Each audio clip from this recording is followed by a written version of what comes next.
First practice around Marina Bay ahead of the 2025 Singapore Grand Prix, where temperature dictated some new kit for the teams.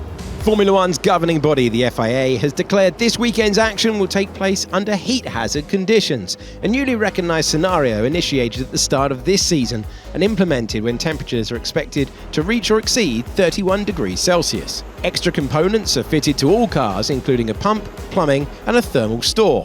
Drivers have the choice whether to wear the fireproof vest that helps deliver the cooling fluid, and many opted to try them out in FP1. Talking of heat, Alex Albon's Williams suffered a brake fire early in the session. Fire. Green default 1.5 when you can. Green default 1.5, single OK. Not the start to the weekend the Thai driver would have wanted. He did not return to the action with just 2 exploratory laps completed.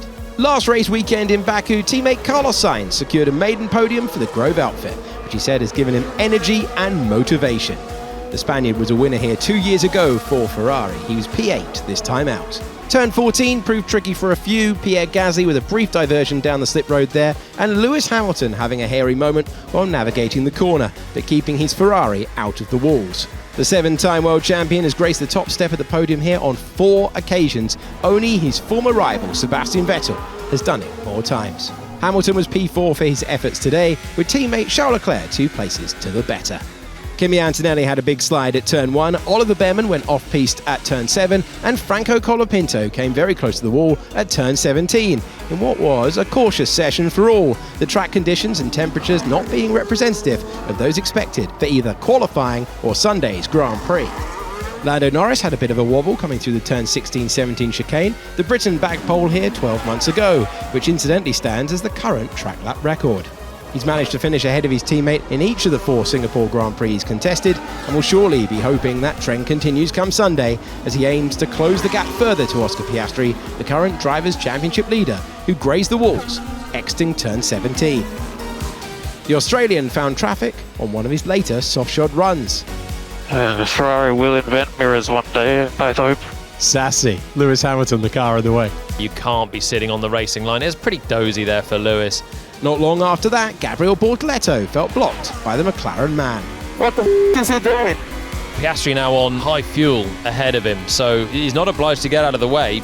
With their upgraded floor, the Red Bulls have seen some serious improvement in recent races. Yuki Tsunoda with a season's best P6 in Baku, and Max Verstappen on a 2-race winning streak since Monza. This is the only circuit on the 2025 F1 calendar at which the Dutchman has never won a race. He's come close 3 times he's been on the podium, most recently last year when he split the McLarens. He was P3 at the flag, Yuki P9.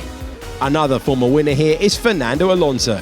Victorious in 2008 and 2010.